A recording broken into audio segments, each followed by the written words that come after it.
I oversaw the team that did GPT-2 when I was at OpenAI, and I think the distance between GPT-2 and like Claude 1 feels smaller than between like Claude 1 and Claude 2, right? Like it feels like things have just rapidly improved.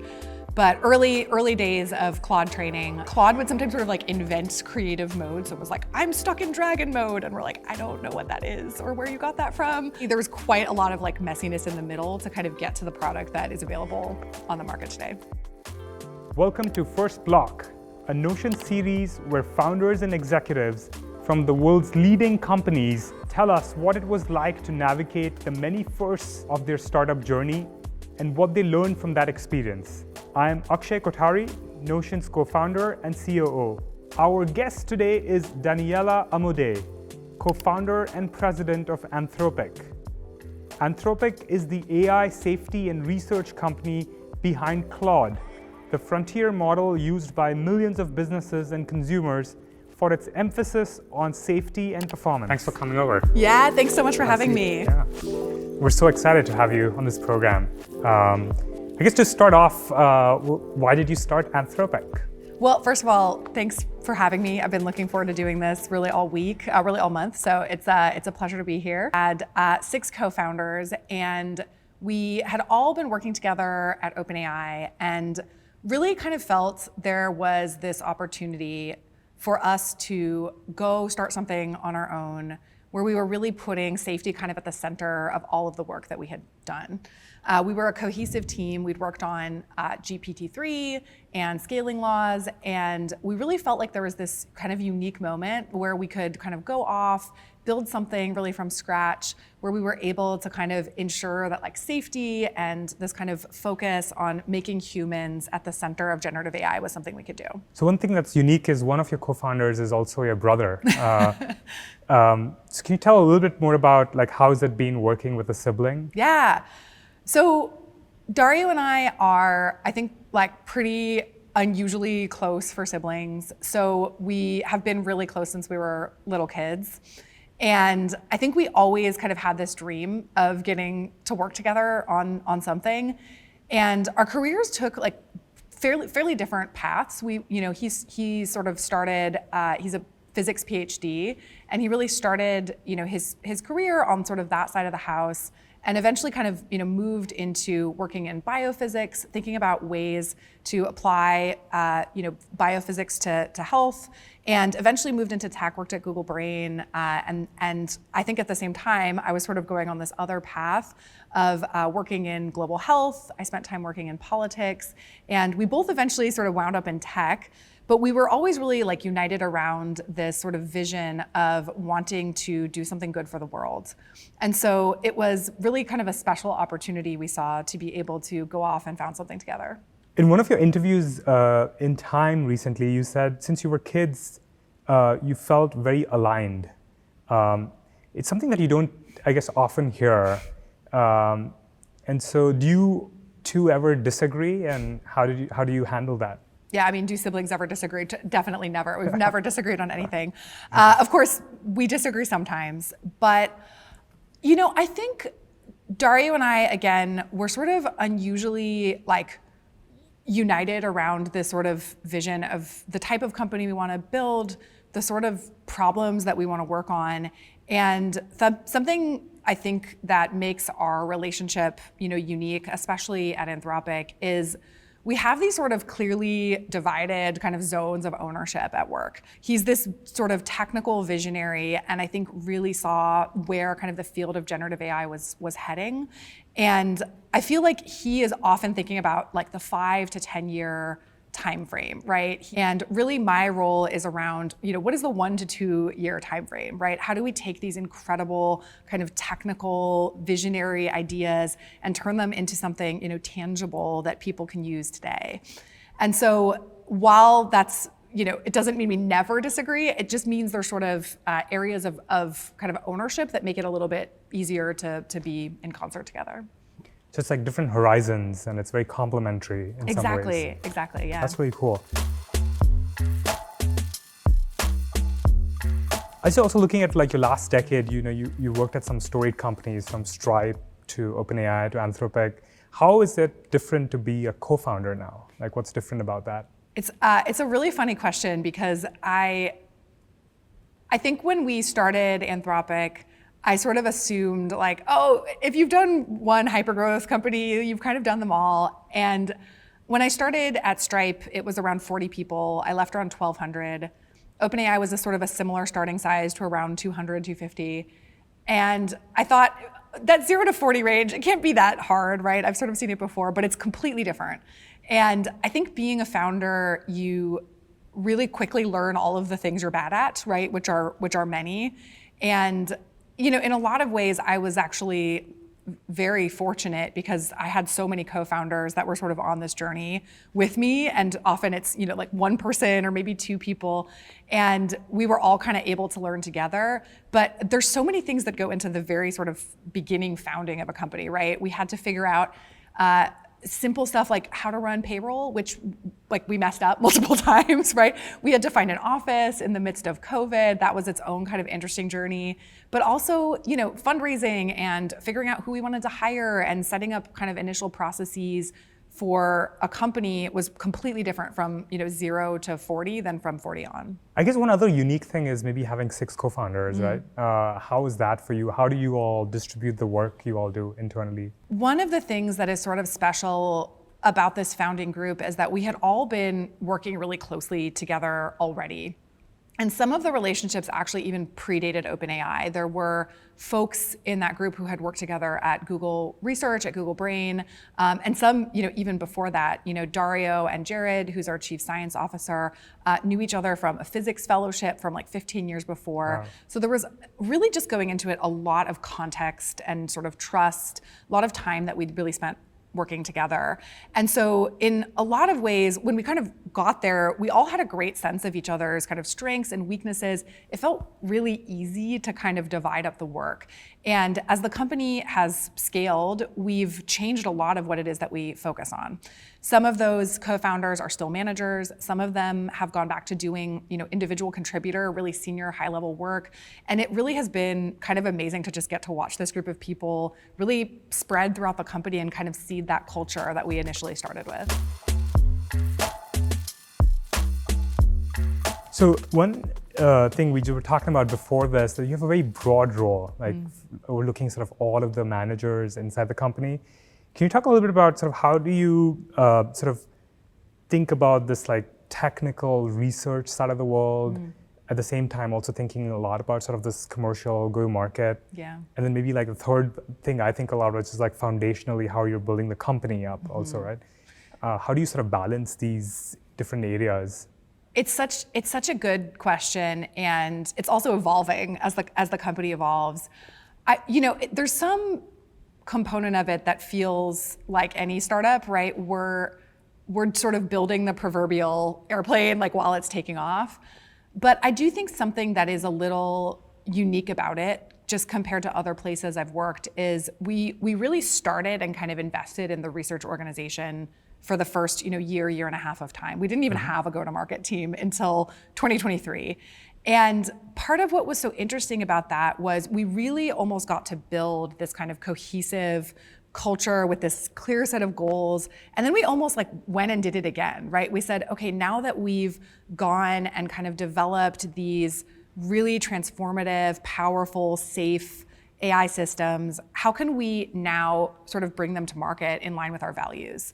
And I think part of what's been so incredible about that journey is you build one part of the airplane, right? We're okay, we actually have the base now, and now we're building the controls, right? Or we're fleshing out the wings.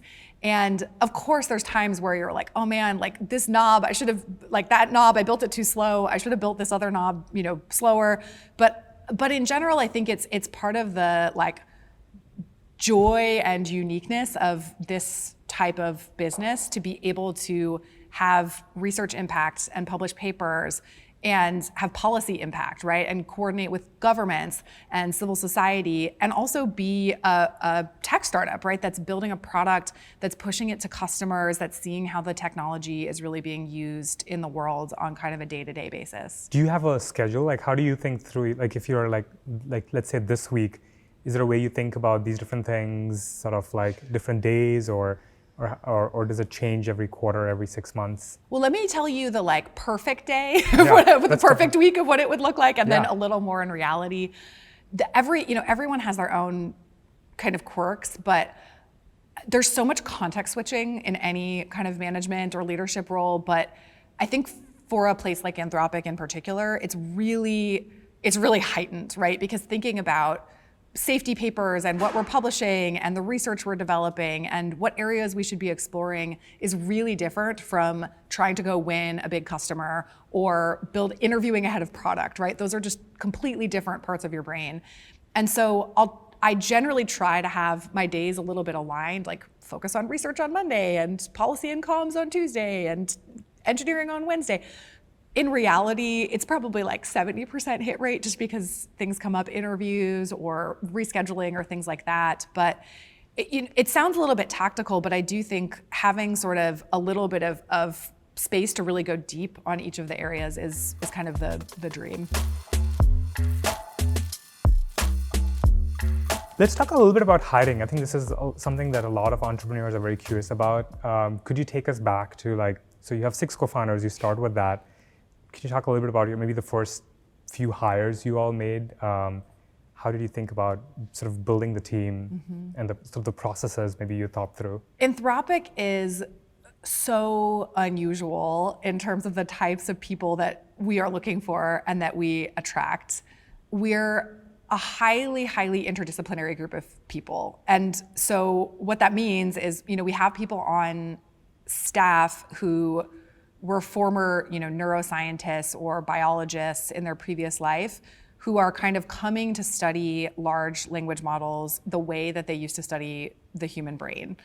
But we also have, product engineers from, companies like the ones I used to work for who have been in Silicon Valley and bring that kind of expertise to the company. We have policy leaders and business leaders and operators. And so I think our kind of early hiring, we were really looking for people that understood the mission of the company and the values and really embodied it, right?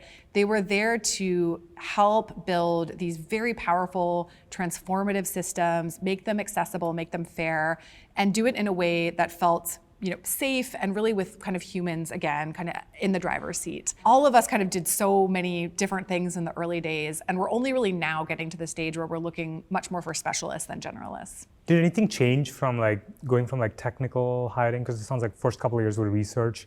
It's always interesting to me. I think for us, we went from, tapping a lot into our networks and I think early days of Notion, probably almost subculture of people who really thought a lot about tools and craft in some ways, and then we sort of built it more into a process. And I'm curious if you all went through a similar evolution. Yeah, that's a great question. I think that does resonate. That sounds pretty similar. When we first got off the ground in 2021, we were mostly researchers, right? Mostly ML AI researchers, and that's a fairly small group of people in the world, right, that kind of do this type of work. And I think that was not entirely network-based, but almost, right? It was a lot of, people that we knew through extended, networks and things like that. Also, as you sort of expand the set of things that you're doing at a company, you can attract more and different types of people. And I think, we have grown really quickly. And so my sense is that we kind of went through that pace, that change a little bit more rapidly, sort of at a faster pace, maybe than your average tech startup. So let's change to a different topic. Let's talk about Claude 2. Congrats on the launch recently. You all talked about it as an AI assistant that is being trained to be honest, harmless, and helpful. I guess my question to you is, how do you train the model to reflect these values? That HHH framework that you talked about, helpful, honest, harmless, we use it internally all the time, right? We'll sort of use it for talking about, emergent behavior that we're seeing in Claude, for how we approach it with customers, for the training that we do, really of the large language models themselves. But internally, we have different research teams that basically focus on each of those. And it's a little more complicated than that because sometimes, the teams work on things together or there's some overlap. But each of those challenges are really, pretty different in terms of how we approach them. So honesty is, of course, trying to reduce the sort of ever pesky hallucinations, right? Large language models, every LLM in the world today suffers from some hallucination. And the honesty team's job is to try and get that number as low as possible. On the helpfulness side, really what we're looking for is, is this model answering your question, right? So if you are talking to it or if it's searching over something, is it really doing what it is that you want it to do? And then on the harmlessness front, we're trying to reduce the chances of it producing toxic or biased outputs, but also trying to reduce the chance of it just helping somebody to commit a crime, right? Or produce violent content or things like that. And part of what's been so interesting from a research perspective is that many of these kind of HHH qualities are sort of, there's trade-offs between them, right? You can have a perfectly harmless model today if you want one. It just wouldn't be very helpful, right? Yeah. It would just say like, I can't answer your question to every question you ask it. And so really, I think the kind of interesting challenge and opportunity is how to kind of raise the watermark on all of them together. Can you talk a little bit more about the trade-off? Because that seems super interesting in that, I guess another way to think about it could be like maybe something's very honest, but that could be more harmful. And so can you walk a little bit through like how you all think about these trade-offs and like how do you get the watermarks up on all three? Yeah. So first of all, it's definitely more of an art than a science than you would expect. We use constitutional AI to help kind of raise the watermark on all three together. We sort of have instructed Claude to say, these are the goals, right? We want you to be as helpful, honest, and harmless as possible. But I think even beyond that, there are kind of particular trade-offs. And I think even if you were to get Claude to be sort of a perfectly performant model, there would still be trade-offs that an individual or a business would have to make, kind of depending on what their goals are for the model, right? You might want a really creative partner that is going to develop more kind of risky language, and so you might want to tune down the harmlessness score just a little bit. But that still has to have some guardrails around it, but that really varies depending on the business or the use case. So even modulo not being at the point where the models are perfect, you still have that set of trade-offs, right? So for a while, we have really been kind of exploring this trade-off between especially kind of, harmlessness and helpfulness, but I think honesty plays into that too. And I don't think there's an easy answer. And again, like even if we got them perfectly, probably your mileage might vary. Are there any fun stories associated with like training Claude? Yeah, many fun stories. I mean, I think even just like zooming out a little bit, something I reflect on a lot is just how much these models have improved in such a short period of time. I oversaw the team that did GPT-2 when I was at OpenAI, and I think the distance between GPT-2 and like Claude 1 feels smaller than between like Claude 1 and Claude 2, right? Like it feels like things have just rapidly improved. But early days of Claude training, we, at one point, like Claude was really convinced that the best way for you to lose weight was to go on an all potato diet. We have no idea where this came from. It was just like really stuck on this idea for a while. Claude would sometimes sort of like invent creative mode. So it was like, I'm stuck in dragon mode. And we're like, I don't know what that is or where you got that from. What are some other good ones? I mean, there was a time where we had really been tuning up harmlessness in like one branch of the model that we were playing around with. And so Claude was just really concerned about your well-being, whatever question you would ask it. So like Claude, we would say like, hey, can you tell me who the 34th president of the United States was? And it was like, I'm so concerned about you. Here's a link to some therapy, guidelines if you need help, like please reach out to a friend. So it's definitely, there's quite a lot of like messiness in the middle to kind of get to the product that is available on the market today. I love French fries, so I'm going to tell my wife that Claude 1 agrees with my diet. Only potatoes all day, yeah. Plain potatoes. Actually, like this whole aspect of evaluating the models, evaluating like what your assistant is doing is super hard. Yeah. And like we struggle a lot with that also, because I think people have such different use cases. Or how do you think through all of that? Yeah, I think it's such a prescient question, especially for generative AI, right? Yeah. And I don't think we have like a perfect answer, but I think this kind of concept of like tunability is really important. And that's not to say that there shouldn't be kind of, again, guardrails, right? There's sort of a range within we say, hey, there's a level of harmlessness that is required in the model, or a level of honesty or helpfulness. But I do think that there's some kind of room for exploring and fine-tuning with an individual customer, just because you might even sort of outside that framework, you might just want the model to respond differently. And something that Claude, I think, is uniquely good at is taking that kind of direction, right? So if you are trying to use it for helping you to create, fiction, you can say, hey, I want you to be more flowery in your language, or can you kind of write in this tone? Yeah. But if you're writing a business brief, you can say, this is a technical business document. Please keep your responses short. And I think sort of some of the magic of using this kind of junior assistant comes from the ability to really tell it how you want it to work with you. That's a good segue. I think I'm always curious about this question, especially companies like Anthropic. I mean, you're building this technology. You talk about the junior assistant, right? How do you all use Claude internally? Mm-hmm. Do you all have maybe the next generation Claude just as teammates right now? I'm just kind of curious about that space. I do think we have found Claude immensely useful at Anthropic. I think there's kind of a few ways that we use it just day to day.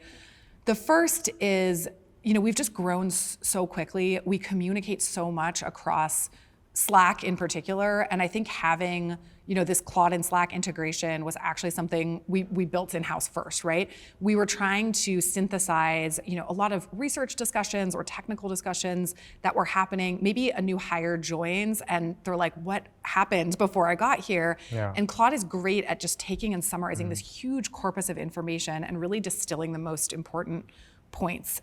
So Claude has been great in helping support really the scaling of the business and the scaling of the company itself. Yeah. We actually have something called the Anthropic Times, which is Claude basically summarizing like the most talked about threads in Slack. And so if you were out of the office or you just can't keep up with all the Slack channels, you can go through and read them. But we use Claude to summarize information, in meetings, right, in meeting notes. It's a great first drafter. So I think really, we feel it's important to actually make use of the products ourselves before we put them on the market. So one of the things, AI is obviously top of mind for everyone right now. There's a lot of founders working in this space. As a founder, can you talk a little bit about sort of like what it is like to build this product and company on this cutting edge, right? And sort of lessons you've learned that other founders could learn from? I have genuinely been like amazed and sort of impressed by how rapidly the technology is developing. And I think especially for folks who are, taking the leap to found a company building on top of generative AI or using generative AI, I think part of the, again, sort of challenge but also opportunity is the research itself and the sort of capabilities of the models themselves are evolving so quickly that like product roadmap questions are kind of research questions, right? Yeah. Like today, Claude, you can't rely on it to never hallucinate, but like maybe in the future you'll be able to, or it can't yet integrate, X or Y feature that you really want, but we probably can fix that, right? In a few months or years of time.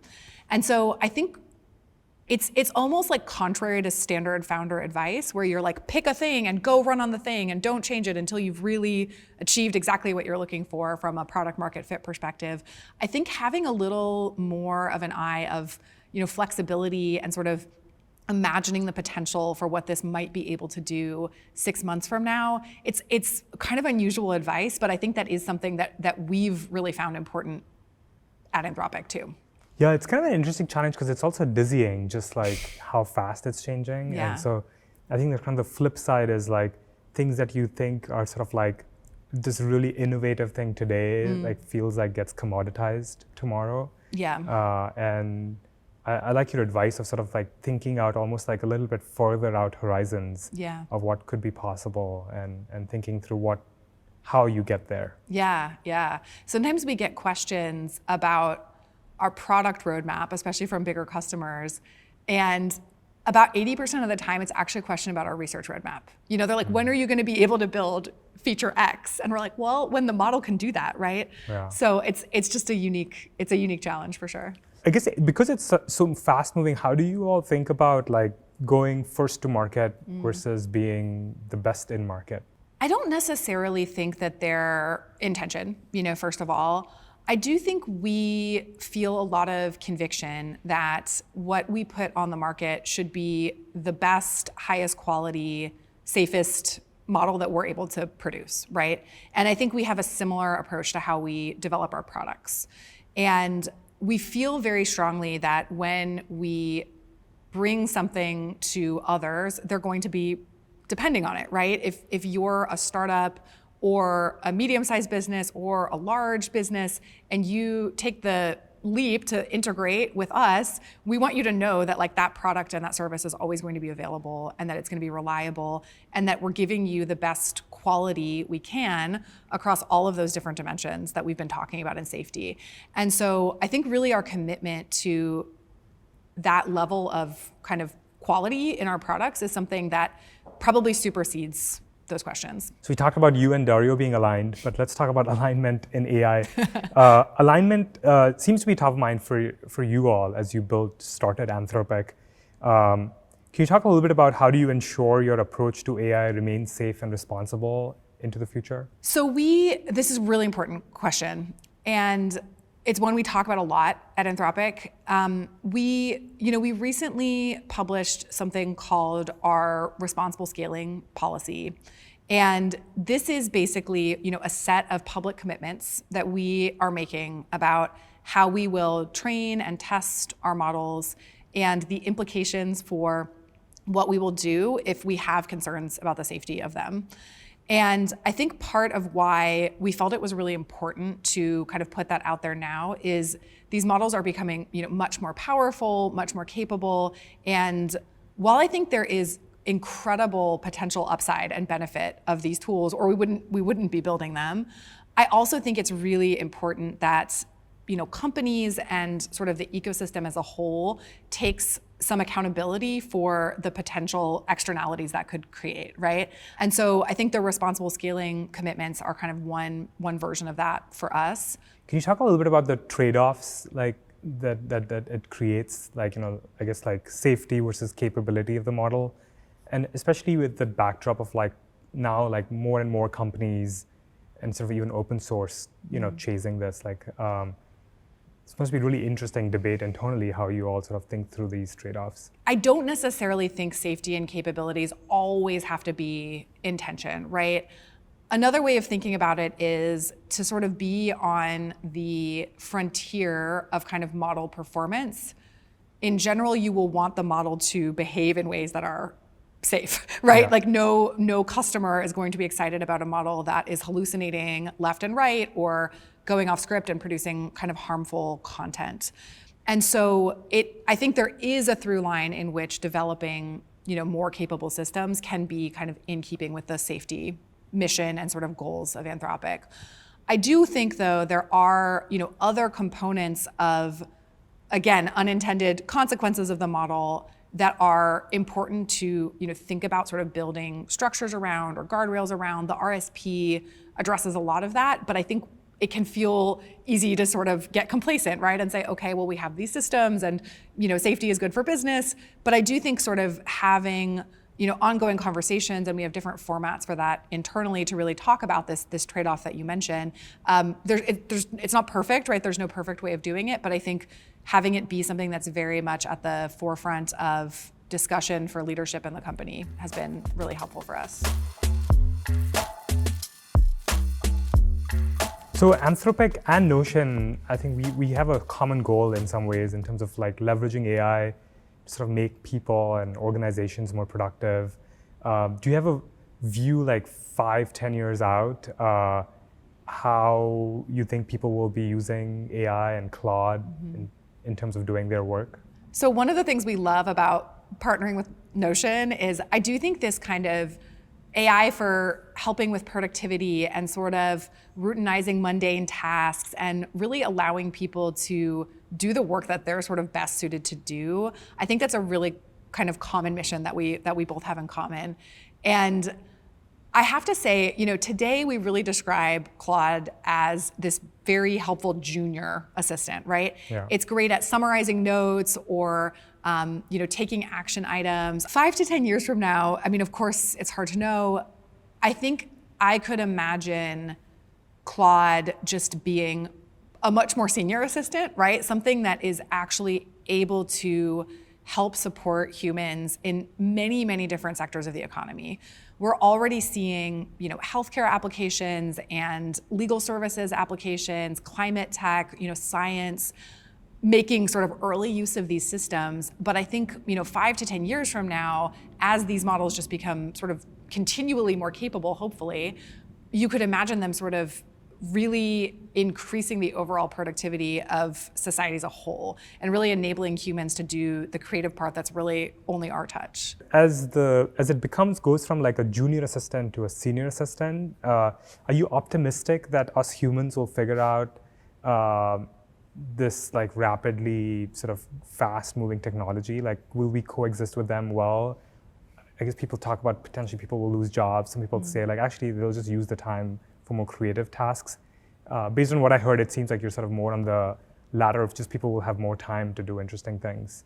So obviously this is a super important topic, right? Yeah. And I think I would even go a little bit further and say this is something that probably should not just be left up to corporations to decide, right? Mm-hmm. I think part of why we have engaged, so much with policymakers and civil society groups is that we really feel this kind of responsibility for the technology that we're building. And I think the sort of things that you mentioned, we are excited to partner with those groups, right, on those topics. And I think the sort of societal impact of the work that we do, like we are very well positioned to opine on, but we're not the only stakeholders, right? We're not the only opinions in the room or the only ones that matter. All of that being said, I do think that I personally feel like many of the kind of productivity gains that we're hopefully going to get will actually help enable kind of more creative, productive, meaningful work for people around the world. So I think every company hears, community feedback and sees like sort of like overall reception to a product. Can you talk a little bit about how you all at Anthropic balance sticking to your sort of intuition, your origins, versus sort of changing course as you sort of get some of this new information? One of the things I think that is so, again, kind of unique about this type of business is because the technology itself is sort of being built around us, I actually think that community feedback and engagement, hearing from our customers is almost more important even than in a traditional startup, right? We need to hear directly from them like what the gaps are that can make the product that we're giving them better.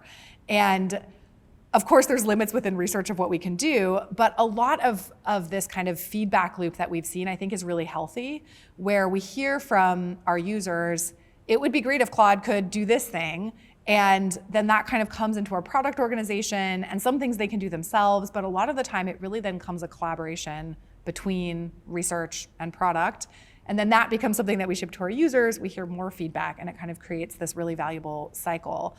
Again, we can't always provide, every update that we wish the model could do everything.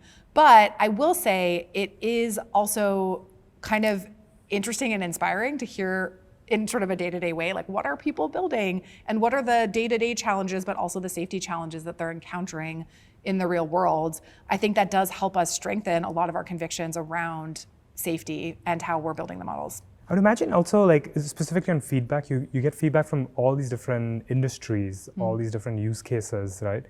Do you all have a way internally to sort of like translate that into sort of prioritizing what aspect of research might might be you investing more versus less? Yes, I mean, prioritization is so crucial for us, especially right now.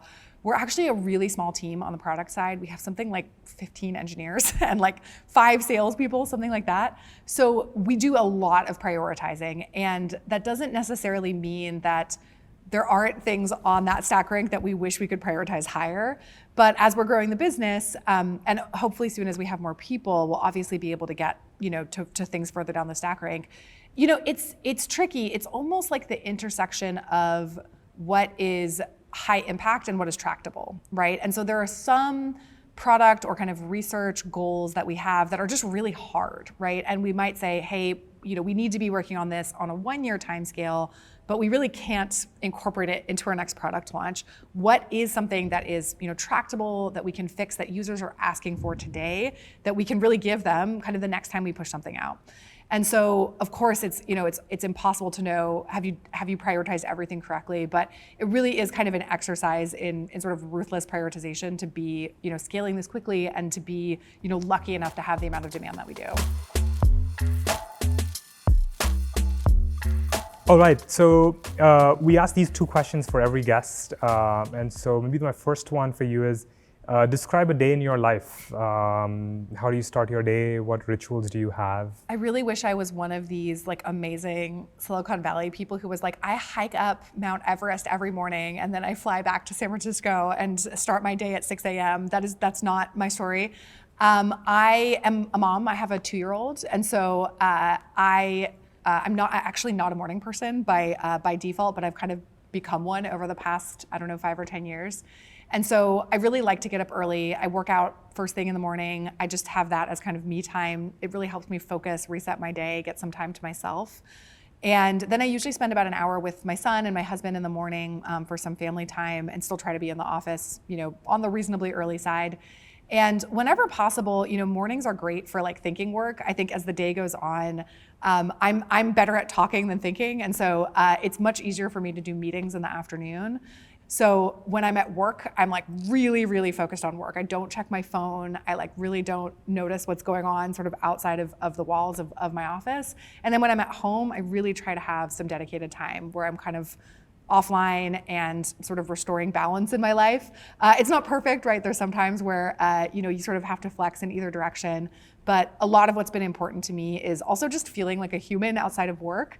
I grew up in San Francisco. I still have a lot of friends from all different eras of my life, like high school friends who live here. And I think making time for family, for friends, for hobbies and interests outside of work, even when it's just sort of a narrow slice, has been really helpful in just kind of keeping me grounded. All right, final question. If you were to write a book about what's gotten you to this point in your career, what would you title it? So it was nice enough of you all to preempt this question for me. I actually asked Claude for help. Claude had some very hilarious suggestions, things like, an unsuspecting woman thrust into the executive suite. I mean, it was just really funny. But I think probably the ones that resonated with me most were I Need an Adult, The Scaling Memoirs of a Generalist, How Did I Get Here? All of these, I think, really have kind of encapsulated the experience of just, going through 10 years of hypergrowth, right? Which is a very kind of particular experience, right? Getting to sort of do, 3 high growth technology companies in a row. But I do think that something kind of unique about, this experience and just sort of my kind of career trajectory is I truly am the most generalist that there is. And it often doesn't get talked about as kind of an opportunity for management and leadership. But I really think some of what has been so amazing about this journey is getting to have the privilege to support all of these different parts of the company, right? Learning something about research and something about engineering and product and business and G&A functions. And I think really kind of the story of having an appreciation for the importance of every one of those disciplines is kind of the truest expression of what I've learned. What was your prompt to Claude to give you that? I gave Claude a little bit of information about me, and I said, if you were to title a book about this person for a podcast interview, what would you say? I did come up with I Need an Adult. That wasn't Claude, that one was me. Daniela, this has been so great. I wish I probably could go on for many hours, but you've had such a storied career. Thank you for spending some time with us and sharing your wisdom with our audience. Thank you so much for having me. It's really a pleasure. Thanks, Akshay. First Block is brought to you by Notion for Startups. We at Notion care deeply about startups and founders, and we hope these stories inspire you to keep building. To learn more about how we are supporting startups, please visit notion.com/startups.